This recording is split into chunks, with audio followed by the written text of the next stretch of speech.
Instrument ले आता हूँ मैं जब तक। Wait guys,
hello students, sorry for break. एक वेव के लिए कुछ स्ट्रक्चर बनाया था, वो भूल गया। चलिए किसी और दिन दिखाएंगे। यस, लकीली मिल गया। ओके, इसको ढूंढ रहे थे गाइस। पंखा चलाया, हवा में उड़ गया। तो 3D को समझने के लिए हम इसको यूज लेंगे बीच में। अभी मैक्सवेल्स इक्वेशन पर मुझे बताइए, इसके बारे में कुछ लिखा हुआ है या जस्ट फ्रेश स्टार्ट करना है? स्टार्ट करना है, जस्ट स्टार्ट ही करना है। ओके, बड़ा थ्योरेटिकल है और काफी कुछ आपको बता दिया इसके बारे में। लिखिए,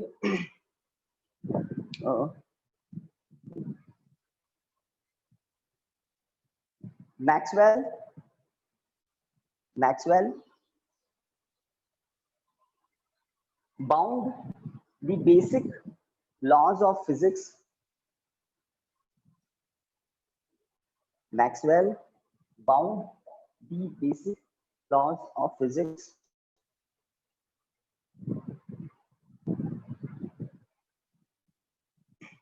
in mathematical। सर एक बार रिपीट करना। Maxwell bound the basic laws of physics. Maxwell bound the basic laws of physics in the form of mathematical equations. In the form of mathematical equations.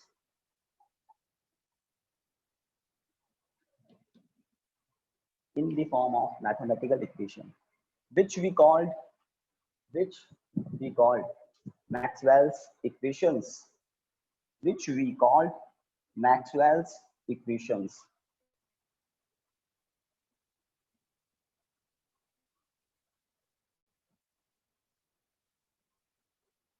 Okay, अब numbering करके लिखते हैं। 4 equations हमें लिखनी है, आपको लर्न करनी है, वही कोई 1 मार्क का क्वेश्चन बन सकता है। First, Maxwell's first equation, Maxwell's first equation, इसमें लिखिए from Gauss law in electrostatics, from Gauss law in electrostatics। तो गॉस जो साइंटिस्ट है उसने अपना एक लॉ दिया था, थियोरेटिकल स्टेटमेंट, मैथमेटिकली इक्वेशन में बाउंड किसने किया था? मैक्सवेल ने। तो जो फॉर्मूला आप जानते हैं phi equal to q upon epsilon naught, इसमें phi कौन सा होता है? phi e के लिए मैक्सवेल ने एक और बात कही, E डॉट dl इंटीग्रेशन। एक मिनट, phi क्या होता है guys? Electric flux passing through a closed surface. तो मैक्सवेल ने कहा E dot ds over a closed surface integration. तो ये जो एक्सप्रेशन बॉक्स में मैं फिट कर रहा हूं, यही मैक्सवेल का फर्स्ट इक्वेशन है। गॉस साइंटिस्ट ने स्टेटमेंट रिलीज किए थे, स्टेटमेंट को एनालिसिस करके मैक्सवेल ने इक्वेशन में बाउंड करने का वर्क किया, और उसी के नाम से इसको कहते हैं first equation, Maxwell's first equation. ये आप जानते हैं। फटाफट काम करते हैं। Maxwell's second equation,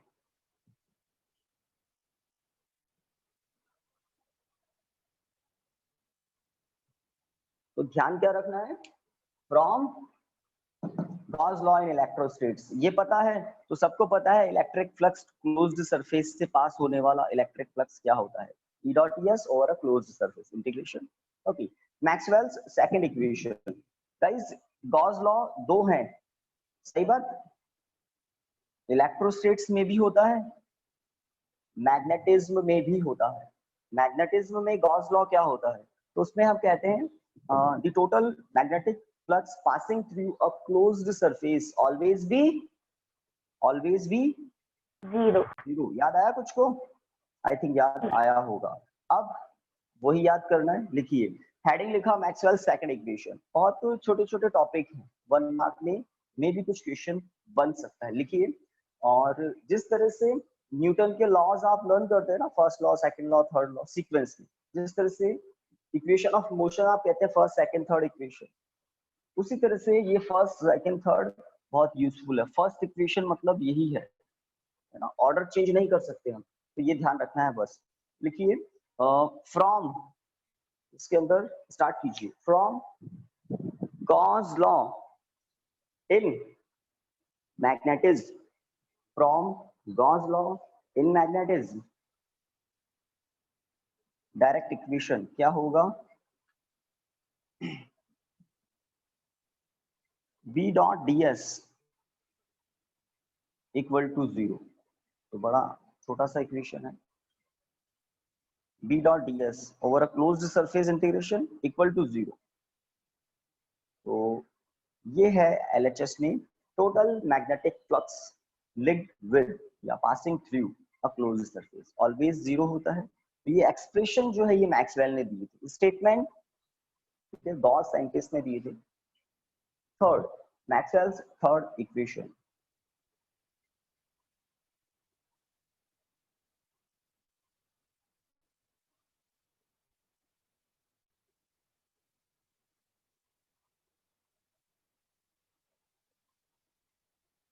Maxwell's third equation. अब इसके बारे में सुनिए कौन सा लॉ क्या है। तो फैराडे ने भी एक लॉ दिया था, है ना, इलेक्ट्रोमैग्नेटिक इंडक्शन के लिए। फैराडे के लॉ के अकॉर्डिंग किसी भी कॉइल, किसी भी लूप, है ना, से लिंक्ड या उसमें प्रोड्यूस होने वाला, इंड्यूस होने वाला, है ना, ईएमएफ क्या होता है, minus d phi m upon d t. किसी भी कॉइल से लिंक्ड मैग्नेटिक फ्लक्स में टाइम के साथ चेंज होता है तो ईएमएफ इंड्यूस होता है। ये बताया था किसने, फैराडे ने। अब डिफरेंशिएशन इंटीग्रेशन में स्ट्रॉन्ग कौन था, मैक्सवेल। मैक्सवेल ने इसको थोड़ा सा और मॉडिफाई करके कुछ इस तरह से रिप्रेजेंट किया। पहले देख लें, अभी लिखना नहीं है। D upon d t of, अब फाई एम के प्लेस पर मैक्सवेल क्या लिखता है हमेशा, B dot d s integration. Closed surface पर नहीं है ना, क्लोज्ड सरफेस पर तो जीरो हो जाता है। ओके, तो लिखिए फ्रॉम, मैक्सवेल्स थर्ड इक्वेशन के अंदर लिखिए from Faraday's law in electromagnetic induction, from Faraday's law in electromagnetic induction, from Faraday's law in electromagnetic induction। तो यहाँ डिफरेंशिएशन भी दिख रहा है, इंटीग्रेशन भी दिख रहा है, ठीक है। तो ये आपको लर्न करना है थर्ड इक्वेशन।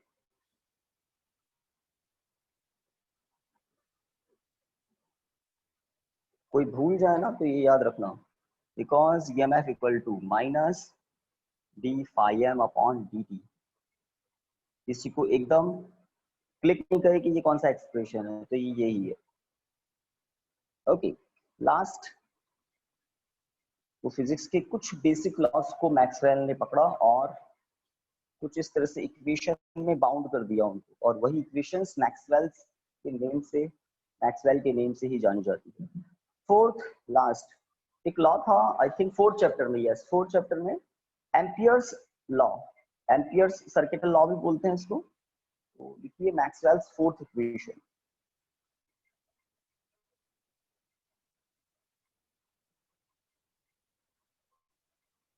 फोर्थ इक्वेशन क्या, देखिए अकॉर्डिंग टू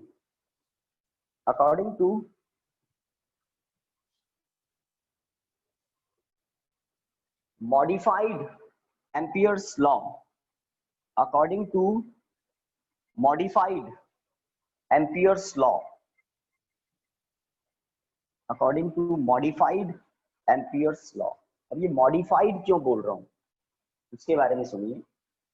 अगर हम ओनली एम्पियर्स लॉ की बात करें, एम्पियर सर्किटल लॉ जो फोर्थ चैप्टर में था, तो उसके अकॉर्डिंग बी डॉट डीएल, याद है, line integral of magnetic field over a close loop, B dot DL over a close loop, ठीक है, इक्वल टू हम कह देते हैं V naught time of summation I. ये तो एम्पियर्स लॉ है। मॉडिफाइड क्या था, उसमें एम्पियर ने जो अपना स्टेटमेंट कहा था उसमें कौन सा करंट कंसिडर किया जाता है, only conduction current, displacement current की तो बात ही नहीं करता ampere. But modified ampere law में डिस्प्लेसमेंट करंट को भी इंक्लूड किया जाता है। डिस्प्लेसमेंट करंट को अगर इंक्लूड कर लें तो मैक्सवेल का फोर्थ इक्वेशन बन जाता है क्या, म्यू नॉट ब्रैकेट के अंदर आईसी, आईसी मतलब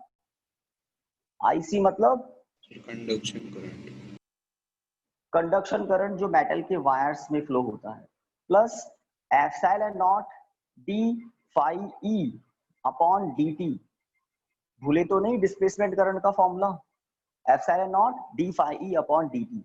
तो ये जो एक्सप्रेशन अब है इसको हम कहते हैं modified Ampere's law equation form में, और इस इक्वेशन को हम कहते हैं मैक्सवेल्स फोर्थ इक्वेशन, ठीक है। तो कंप्लीट कीजिए इसको, ये है modified Ampere's law, IC plus epsilon naught d phi E upon d T.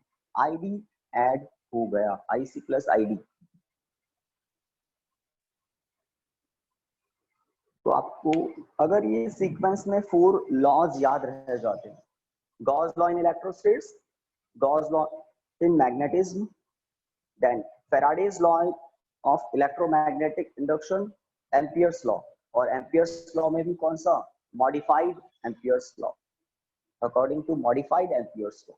इसको कुछ लोग मैक्सवेल, एम्पियर मैक्सवेल लॉ भी बोल देते हैं, Ampere Maxwell law, according to Ampere's Maxwell law, क्योंकि मैक्सवेल ने कुछ चेंज कर दिया, इसको मॉडिफाई किया। तो गाइस 4 इक्वेशंस हैं और 4 ही है मैक्सवेल की, ये 4 equations.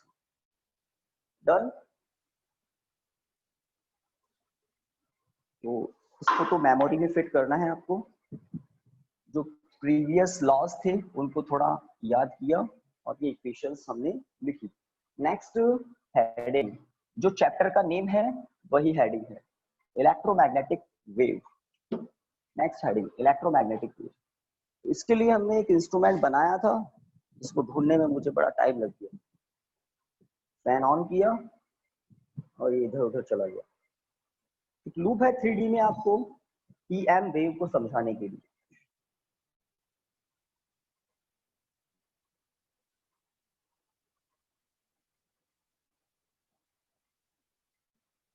EM waves, electromagnetic waves। तो डेफिनेशन लिखेंगे, डायग्राम बनाएंगे, फिर इसके कैरेक्टरिस्टिक्स, कुछ प्रॉपर्टीज इसकी बात करेंगे। यस गाइस, स्टार्ट करते हैं। तो एक्चुअल में इलेक्ट्रोमैग्नेटिक वेव्स जनरेट कौन करता है? तो एक्सेलरेटेड चार्ज, अगर चार्ज पार्टिकल, अगर चार्ज एक्सेलरेटेड हो तब इलेक्ट्रोमैग्नेटिक वेव्स जनरेट होती है। इलेक्ट्रोमैग्नेटिक वेव्स में electric field vector, magnetic field vector variable होते हैं। इलेक्ट्रिक फील्ड का मैग्नीट्यूड चेंज होता रहता है, पोलैरिटी डायरेक्शन भी चेंज होती है। मैग्नेटिक फील्ड का भी मैग्नीट्यूड प्लस डायरेक्शन दोनों चेंज होती रहती है। बट दोनों में जो चेंजेस होते हैं वो साथ साथ होते हैं। ई डी साथ साथ बढ़ते हैं पॉजिटिव डायरेक्शन में, साथ साथ बढ़ते हैं नेगेटिव डायरेक्शन में। हमेशा इनकी फेज सेम रहती है। और इनमें जो चेंज आते हैं वो कैसे आते हैं? साइन्यूसॉइडल चेंज ही आते हैं दोनों में, इलेक्ट्रिक फील्ड में भी, मैग्नेटिक फील्ड में भी। इलेक्ट्रिक फील्ड में भी, मैग्नेटिक फील्ड में। हाँ, डेफिनेशन लिखना स्टार्ट करते हैं। देखिए, electromagnetic waves are those waves, electromagnetic waves are those waves in which electromagnetic waves are those waves in which electric field, bracket में capital E, and magnetic field, in which electric field and magnetic field changes sinusoidally, in which electric field capital E and magnetic field capital B changes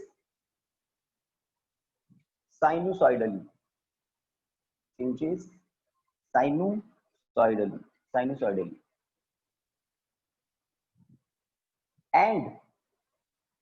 and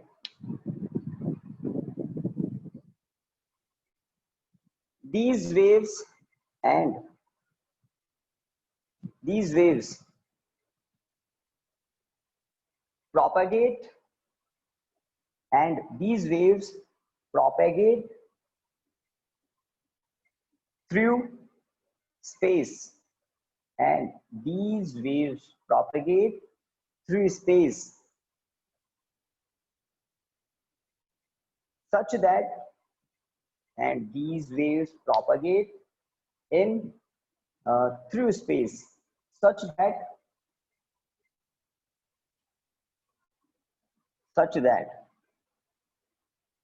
the both fields, such that the both fields मतलब सीधा सीधा होता है electric field, magnetic field, such that the both fields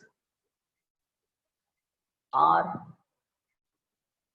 perpendicular to each other, are perpendicular to each other,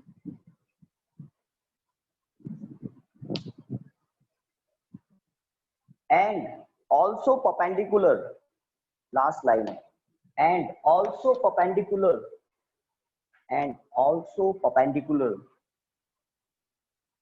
to the direction of wave propagation, and also perpendicular to the direction of wave propagation. Full stop. तो इतनी सारी information लिखनी होती है electromagnetic waves को define करने के लिए।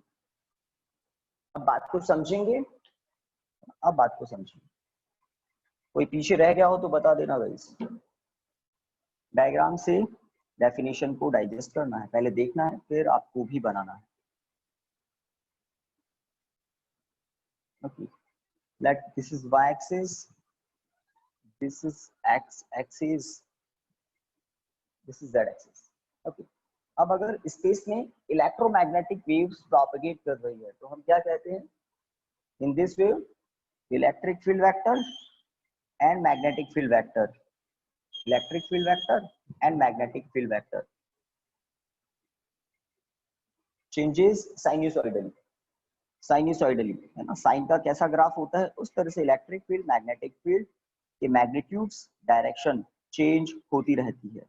मैंने अभी इलेक्ट्रिक फील्ड के मैग्नीट्यूड को या इलेक्ट्रिक फील्ड के लिए ग्राफ को प्लॉट किया है, ओनली इलेक्ट्रिक फील्ड के लिए। इलेक्ट्रोमैग्नेटिक वेव्स में दोनों फील्ड होते हैं, इलेक्ट्रिक फील्ड एंड मैग्नेटिक। तो ये इलेक्ट्रिक फील्ड के लिए मैंने कुछ शो किया है, यहाँ पर मैं लिख देता हूँ कि these are the loops for electric field only। okay, sinusoidally change हो रहा है इलेक्ट्रिक फील्ड, ठीक है। ये एरो बता रहा है direction of wave propagation, this is the direction of wave propagation. तो वेव प्रोपगेशन हो रहा है एक्स डायरेक्शन में, और इलेक्ट्रिक फील्ड के जो वाइब्रेशंस है, कंपोनेंट्स है, वो देखो ये लाइंस बता रही है। इलेक्ट्रिक फील्ड इस डायरेक्शन में, फिर इस डायरेक्शन में, इस डायरेक्शन में, फिर इस डायरेक्शन। तो इलेक्ट्रिक फील्ड किसके परपेंडिकुलर है? Direction of wave propagation. Electric field perpendicular, हमें पता है एक्स एक्सिस के परपेंडिकुलर होता है वाई एक्सिस। तो वाई डायरेक्शन में है इलेक्ट्रिक फील्ड, सिंपली इस डायरेक्शन में है Y direction, either positive Y direction और negative Y direction, positive Y direction, negative Y direction. एक बात, ठीक है।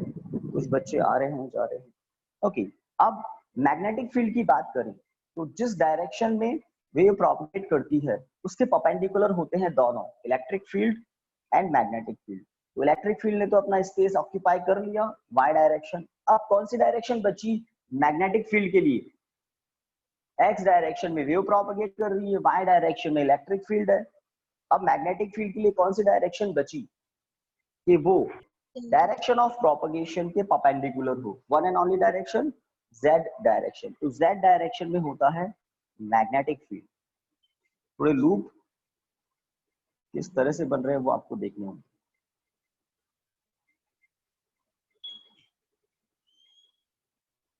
ओके, अब जो मैं एरोज अप्लाई करूंगा, जैसे इलेक्ट्रिक फील्ड की लाइन किसके पैरेलल थी? वाई एक्सिस के। इलेक्ट्रिक फील्ड की लाइंस जो है ये किसके पैरेलल है? वाई एक्सिस के पैरेलल है, वाई एक्सिस की। अब मैग्नेटिक फील्ड की जो लाइंस होंगी, मैग्नीट्यूड को शो करने के लिए लाइंस बनाई जाती है, वो z एक्सिस के पैरेलल होगी। फर्स्ट लूप में पॉजिटिव z एक्सिस के पैरेलल लाइन, ये ध्यान रखना है। ये क्वेश्चन आ चुका है इस, है ना, इलेक्ट्रोमैग्नेटिक वेव्स का रिप्रेजेंटेशन, 3 डायमेंशनल रिप्रेजेंटेशन ग्राफिकली करना होता है, 1 मार्क का क्वेश्चन आ चुका है। ये नेगेटिव z डायरेक्शन के पैरेलल लाइंस, z डायरेक्शन दोनों तरफ होती है, पॉजिटिव z, नेगेटिव z। तो this is the graphical representation of, 3 dimensional graphical representation of electromagnetic waves. तो डेफिनेशन क्या है वो आपको देखनी है, ग्राफ बनाना है, और फिर एक छोटा सा पेपर से मैंने इंस्ट्रूमेंट बनाया है, उसको आप देखकर बात को और क्लियर करेंगे। आप चाहें तो डायग्राम स्टार्ट कर सकते हैं, ओनली ई पहले बनाना।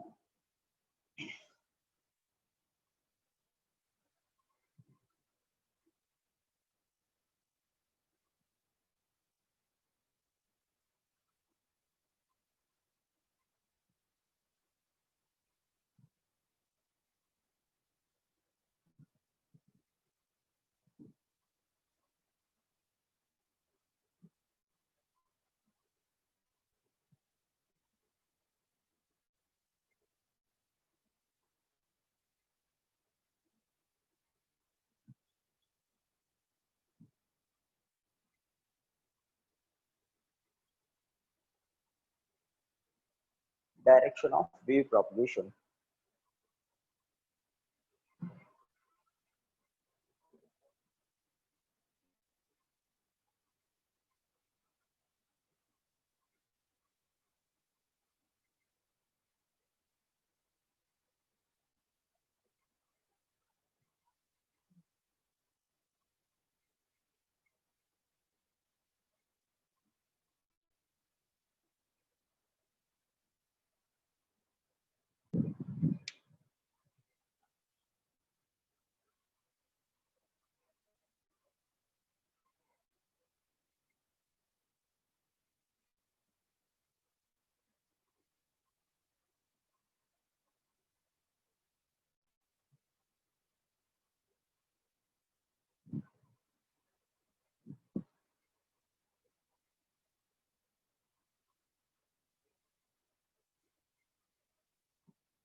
ओके गाइस, तो आपको एक बात बोलता हूं मैं, फटाफट सभी ध्यान से सुने। इसका तो आप ले लें स्क्रीनशॉट, ये डायग्राम आपको कहीं भी मिल सकता है, मार्कर बोर्ड पर भी है, स्क्रीनशॉट ले लें। जितना कंप्लीट हो गया अच्छी बात है, स्पेस आपने ऑक्यूपाई कर लिया है वहां इसको कंप्लीट कर लें, हम हमारा टाइम थोड़ा सा सेव करें। ओके गाइस, डन, स्क्रीनशॉट ले लिया। हाँ, अब इसको हम अंडरस्टैंड कर लेते हैं, नहीं तो आप आराम से बना रहे हैं, मैं यहाँ पर। ओके, टाइम को थोड़ा सेव करते हैं।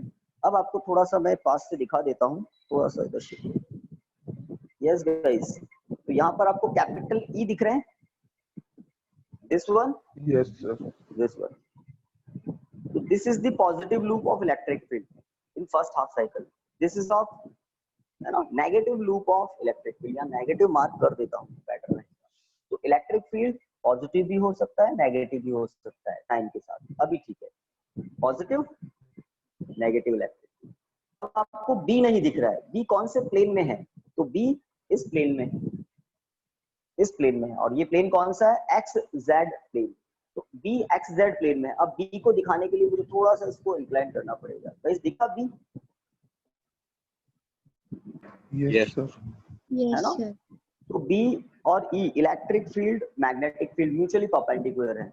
This is the direction of wave propagation. ये जो पेन के पॉइंटर की डायरेक्शन है, this is the direction of wave propagation. Wave propagation की इलेक्ट्रिक फील्ड परपेंडिकुलर है, इस तरह से साइनसॉइडल। मैग्नेटिक फील्ड भी परपेंडिकुलर है। तो यहाँ पर मार्कर बोर्ड पर भी हमने कोशिश की है बी को 3D में दिखाने की, बट काफी बच्चे कैच कर पाते हैं इस बात को, मैग्नेटिक फील्ड की बात कुछ नहीं कर पाते। तो ये इंस्ट्रूमेंट आपको दिख रहा है, इसमें इलेक्ट्रिक फील्ड है ना, किस प्लेन में है? एक्स वाई प्लेन में है। Electric field X Y plane में है, X Y plane. Marker board का जो प्लेन है उसमें इलेक्ट्रिक फील्ड है, इसलिए आपको दिख रहे हैं। अब मैग्नेटिक फील्ड किस प्लेन में है? Magnetic field X Z plane में है। मैग्नेटिक फील्ड को देखने के लिए आपको इसको थोड़ा सा इंक्लाइन करना पड़ेगा, तो आपको मैग्नेटिक फील्ड भी दिखेगा। मैग्नेटिक फील्ड भी दिखा होगा ही, है ना? तो मैग्नेटिक फील्ड और इलेक्ट्रिक फील्ड म्यूचुअली परपेंडिकुलर है। उसको इस तरह से देखें तो आपको ये कंप्लीट इस तरह से दिखेगा। तो यहाँ पर वापस देख लें, this is electric field. Last बार एक बार भाई म्यूट कर लें, कौन है ये? म्यूट करते हैं अपने आप को। This is electric field. समझ में नहीं आ रहा इनको? यस मिस्टर नवीन, ओके। तो इलेक्ट्रिक फील्ड, और इसको अगर सामने से देखें, वेव प्रोपगेशन की जो डायरेक्शन मैं आपकी तरफ कर रहा हूँ, वेव प्रोपगेशन की डायरेक्शन अगर आपकी तरफ कर दूं तो आपको पता लगेगा। ध्यान दे, इलेक्ट्रिक फील्ड कौन सा है? ये इलेक्ट्रिक फील्ड है। और जैसे ही मैं वेव प्रोपगेशन की डायरेक्शन आपकी तरफ करता हूँ तो आप देख लें, ऊपर वाला ये जो लूप है ये इलेक्ट्रिक फील्ड का है, और ये वाला लूप किसका है? मैग्नेटिक फील्ड का है ना, 90 डिग्री पर। और इलेक्ट्रिक फील्ड का ये नेगेटिव लूप है, और पीछे वाला ये मैग्नेटिक फील्ड का नेगेटिव लूप है। तो ये मैग्नेटिक फील्ड का पॉजिटिव लूप है, ठीक है? ये मैग्नेटिक फील्ड का पॉजिटिव लूप है, और पीछे वाला मैग्नेटिक फील्ड का नेगेटिव लूप है। ऊपर वाला इलेक्ट्रिक फील्ड का पॉजिटिव लूप है, और नीचे वाला इलेक्ट्रिक फील्ड का नेगेटिव लूप है। तो म्यूचुअली 90 डिग्री पर है या नहीं है electric field magnetic field? Mutually 90 degree पर है electric field magnetic field, negative वाले भी इलेक्ट्रिक फील्ड और ये मैग्नेटिक फील्ड। इस तरह से इलेक्ट्रोमैग्नेटिक वेव ये आपकी तरफ आ रही है, इसमें electric field magnetic field mutually 90 degree पर। एक छोटे से इंस्ट्रूमेंट से कुछ और बच्चों को बात क्लियर हो गई होगी, कुछ डायग्राम से क्लियर हो ही जाती है। ओके गाइस, इस डायग्राम के बाद, डेफिनेशन के बाद हमें एक नोट लिखना है। डायग्राम आप कंप्लीट करेंगे आफ्टर द क्लास। नोट लिखिए, एक्सेलरेटेड चार्ज, तो ये भी एक 1 मार्क का क्वेश्चन है जो नोट हम लिख रहे हैं।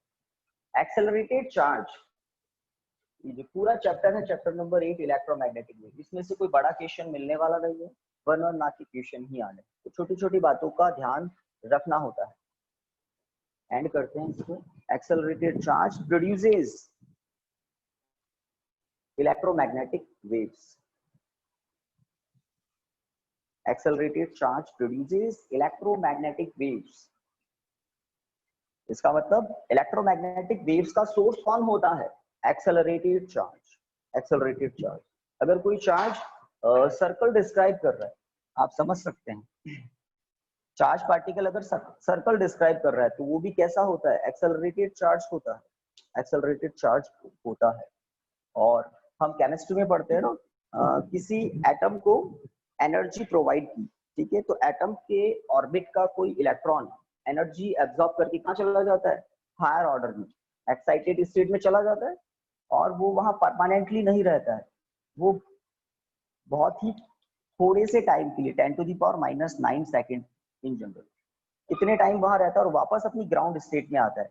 तो जब वो ट्रांजिशन लेता है हायर ऑर्डर से लोअर ऑर्डर में, हायर ऑर्डर से लोअर ऑर्डर में, तो उस प्रोसेस में वो कैसा होता है? एक्सेलरेटेड होता है।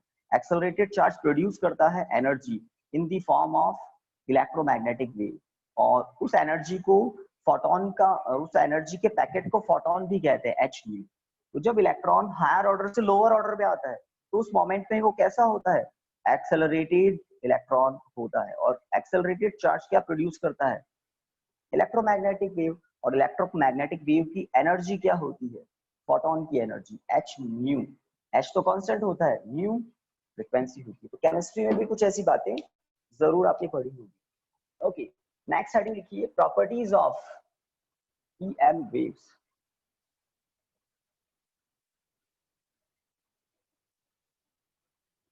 Properties of electromagnetic waves. अब ये थ्योरेटिकल पोर्शन है पूरा, तो यहाँ से भी 1 मार्क का क्वेश्चन बनता है इस प्रॉपर्टीज से, इलेक्ट्रोमैग्नेटिक वेव्स की प्रॉपर्टी क्या है। तो स्टार्ट करते हैं। सबसे पहले तो आप मुझे बताइए, लॉन्गिट्यूडनल ट्रांसवर्स वेव्स पढ़ा है आपने 11th में, याद आ रहा है कुछ? साउंड वेव में पढ़ते हैं लॉन्गिट्यूडनल वेव्स, वेव्स चैप्टर में, ट्रांसवर्स वेव्स, कुछ याद आ रहा है? अगर किसी स्ट्रिंग में वेव जनरेट होती है तो उसको हम कहते हैं ट्रांसवर्स वेव। साउंड वेव्स इस तरह से ट्रेवल करती है, कंप्रेशन, रेयर फ्रैक्शन, उसको बोलते हैं हम लॉन्गिट्यूडनल वेव्स। तो एक्चुअल में इलेक्ट्रोमैग्नेटिक वेव को आप देखें तो डायरेक्शन ऑफ प्रोपगेशन के परपेंडिकुलर है electric field magnetic field. Electric field magnetic field किसके परपेंडिकुलर है? डायरेक्शन ऑफ प्रोपगेशन के परपेंडिकुलर है। डायरेक्शन ऑफ प्रोपगेशन अगर एक्स डायरेक्शन में है तो इलेक्ट्रिक फील्ड वाई डायरेक्शन में है, मैग्नेटिक फील्ड जेड डायरेक्शन में है। तो इलेक्ट्रोमैग्नेटिक वेव्स किस नेचर की हुई? लॉन्गिट्यूडनल या ट्रांसवर्स? आवाज नहीं गई सर। ट्रांसवर्स। क्योंकि डेफिनेशन है ट्रांसवर्स वेव की कि अगर वाइब्रेशन किसके परपेंडिकुलर हो? डायरेक्शन ऑफ प्रोपगेशन के परपेंडिकुलर हो वाइब्रेशंस। अब वो मैकेनिकल वाइब्रेशंस भी हो सकते हैं, इलेक्ट्रोमैग्नेटिक वाइब्रेशंस भी हो सकते हैं। इलेक्ट्रोमैग्नेटिक वेव्स में इलेक्ट्रोमैग्नेटिक वाइब्रेशंस ही होते हैं। ओके, तो फर्स्ट प्रॉपर्टी यही लिखिए, electromagnetic waves are transversal waves. Electromagnetic waves are transversal waves. चलिए, तो अब मैं भी बैठ ही जाता हूँ, बहुत सारी प्रॉपर्टीज आपको लिखनी। भाई सीक्वेंस में लिखनी है। फर्स्ट क्या लिखी, electromagnetic waves are transversal waves. Okay, second number पर लिखिए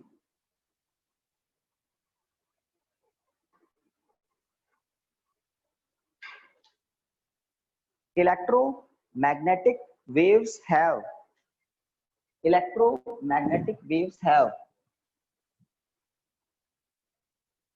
constant velocity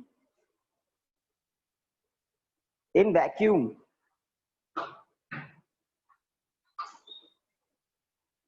Electromagnetic waves have constant velocity in vacuum,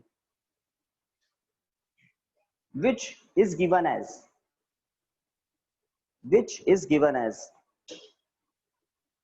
एक फॉर्मूला आपको बता देते हैं, आप लोग घर पर कैलकुलेट करके चेक करना। Mu naught epsilon not. Electromagnetic waves की फ्री स्पेस में स्पीड कांस्टेंट होती है, आप लोग जानते भी हैं 3 × 10⁸ metre per second, nearly equal to है ये ना, 2.99 कुछ आएगा ऐसा। ओके, अब ये आता कहां से है, तो ये इस फॉर्मूले से आता है, C = 1/μ0 epsilon naught. Mu naught आपको पता है क्या है, एप्सिलॉन नॉट आपको पता है, और which is nearly equal to ऐसा लिख देना। फॉर्मूला तो ये है, which is given as, and its value nearly equal to 3 × 10⁸ metre per second. तो फॉर्मूला ध्यान रखना है सेकंड प्रॉपर्टी में।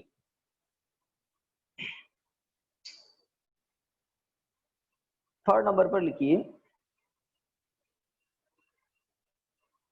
accelerated charges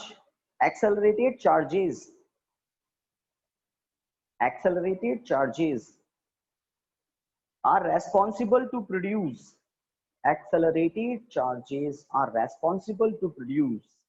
electromagnetic waves। ये हमने नोट में भी लिखा था।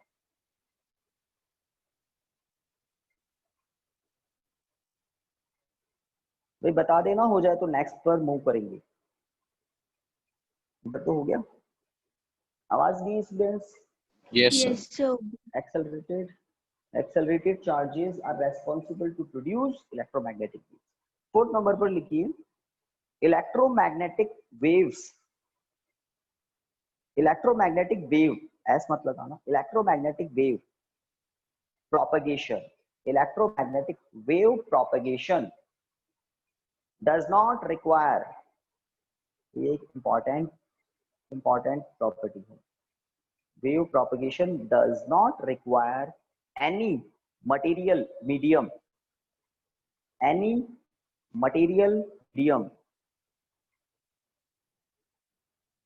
to travel, full stop, any material medium to travel। इसका मतलब इलेक्ट्रोमैग्नेटिक वेव फ्री स्पेस में ट्रेवल कर सकती है, और अगर मीडियम हो तो मीडियम में भी ट्रेवल करती है। तो रिक्वायरमेंट नहीं है इसको मीडियम की, हो तो भी अच्छी बात है, नहीं हो तो भी अच्छी बात है। ओके, आगे लिखिए दी frequency of electromagnetic waves remains unchanged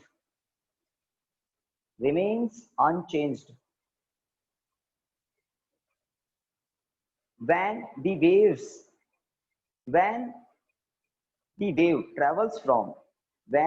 wave travels from one medium to another। The frequency of electromagnetic ये वाला वापस रिपीट करना। यस बिल्कुल वही कर रहा हूँ, है ना। The frequency of electromagnetic waves remains unchanged when the wave travels from one medium to another medium,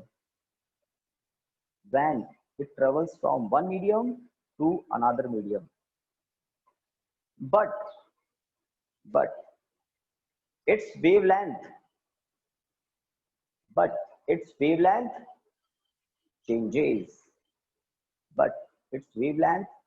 changes, full stop। तो फ्रीक्वेंसी कभी चेंज नहीं होती है, वेवलेंथ चेंज हो सकती है। चलिए इसी से रिलेटेड नेक्स्ट लिखिए, कौन सा नंबर हो जाएगा गाइस, 5th या 4th? 5th, 6th, 6th number पर। ओके 6th नंबर पर लिखिए, in any medium, in any medium speed of electromagnetic wave, in any medium speed of electromagnetic wave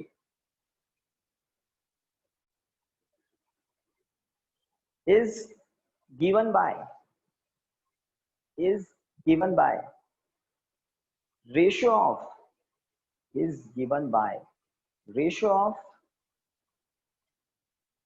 electric field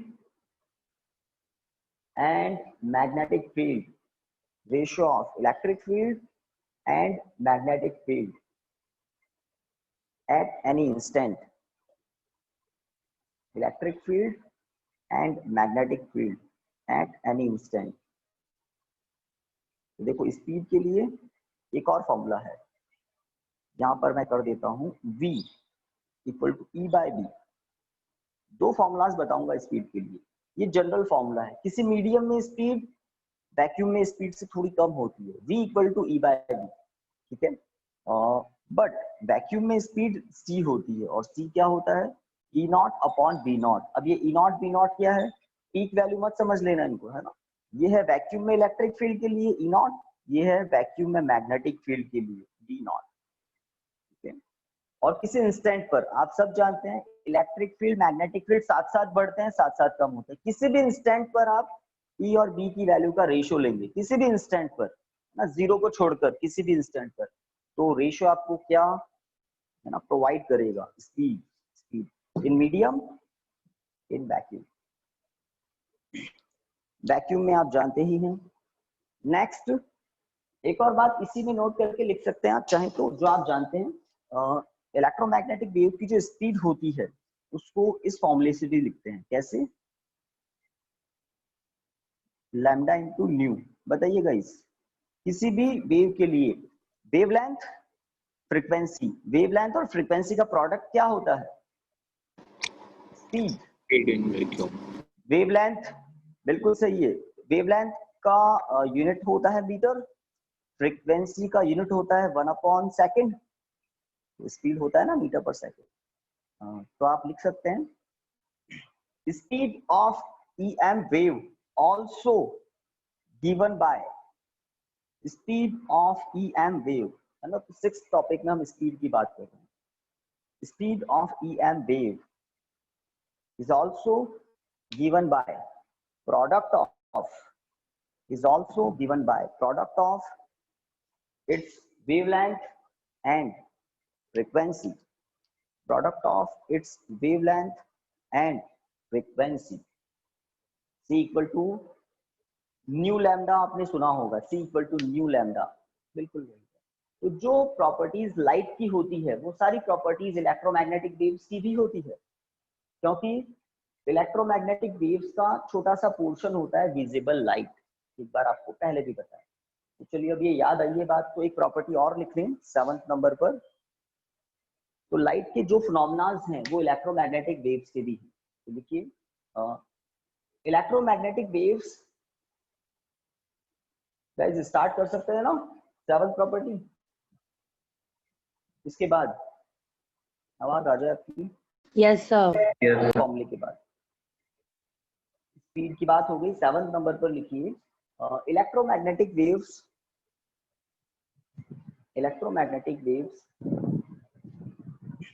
shows reflection, refraction,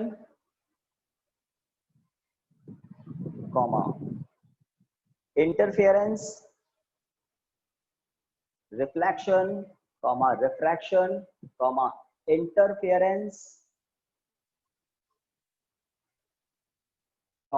polarization,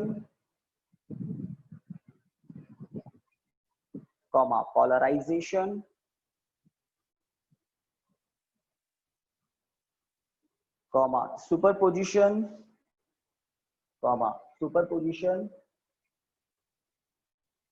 etc etc as light waves shows, as light waves shows। ये सारे phenomena show करती है कौन? EM waves, जैसा light waves show करती है। तो बहुत सारे फिनोमिना होते हैं, पोलराइजेशन बहुत सारे आप पढ़ेंगे चैप्टर नंबर 10 में। ओके, तो 7 नंबर पर हमने क्या लिखा? EM waves, superposition, polarisation, reflection, refraction, ये सारे फिनोमिनास, इंटरफेरेंस, ये सारे फिनोमिनास भी शो करती है। नेक्स्ट लिखिए इलेक्ट्रोमैग्नेटिक वेव्स, कौन सा number guys? 8th number. Yes, sir. देखिए electromagnetic waves,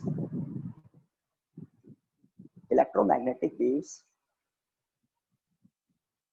exerts pressure, electromagnetic waves exerts pressure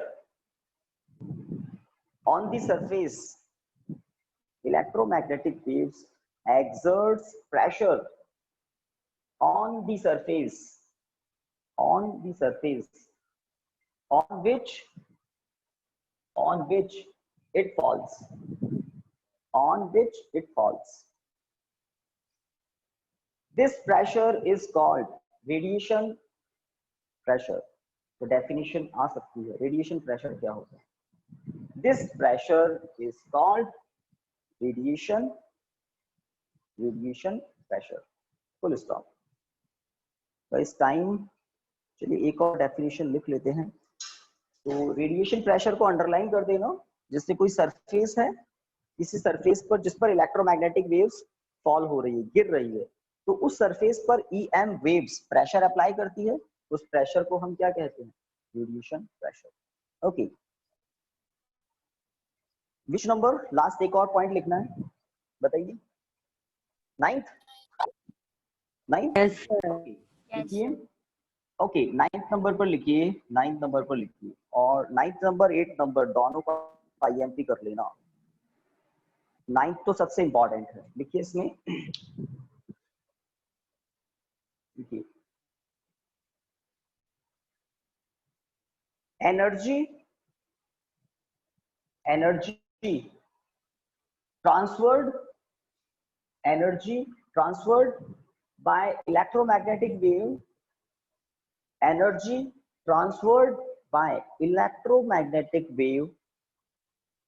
तो दुनिया में कोई भी वेव हो, वो एक प्लेस से दूसरे प्लेस एनर्जी कैरी करती है। सन से लाइट एनर्जी अर्थ तक पहुंचती है in the form of electromagnetic wave. Light is the form of electromagnetic wave. तो कोई भी वेव हो अपने साथ एनर्जी कैरी करती है। तो अभी हम इसको कंप्लीट कर रहे हैं। क्या लिखा हमने? Electromagnetic wave. थोड़ा बताइए कहां तक क्या लिखा था? Transfers energy,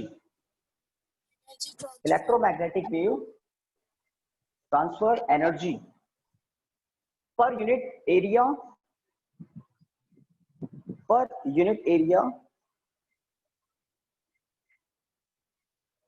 in unit time, in unit time is called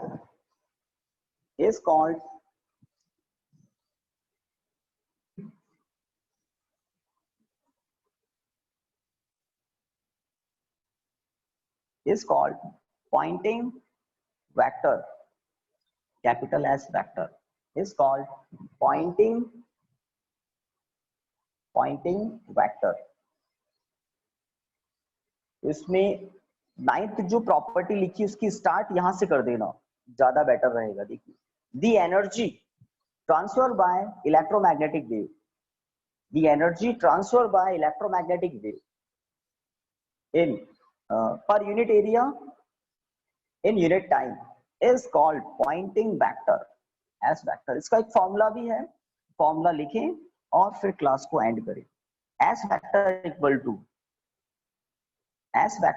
to E vector cross B vector divided by mu naught। S vector equal to E vector into B vector divided by mu naught. Pointing vector. Okay guys, तो कुछ properties इसमें useful है आपके लिए, जिनमें formulas है ना 6th, 2nd, 8th, 9th formulas वाली प्रॉपर्टीज को आप थोड़ा ध्यान दे लेना। हाँ चलो कोई बात नहीं। Done guys, Poynting vector repeat तो नहीं करना है किसी को, हो गया complete? Yes sir. Yes, sir. Start मैंने कहा था डी से कर देना, दी एनर्जी, ठीक है, उस एनर्जी को ही हम एस वेक्टर कहते हैं जो पर यूनिट एरिया से यूनिट टाइम में पास होती है। ओके गाइस, तो आगे बढ़ते हैं इसके आगे कल। Thank you, good day. आज के लिए Thank you, Thank you, sir. sir. Yes, okay.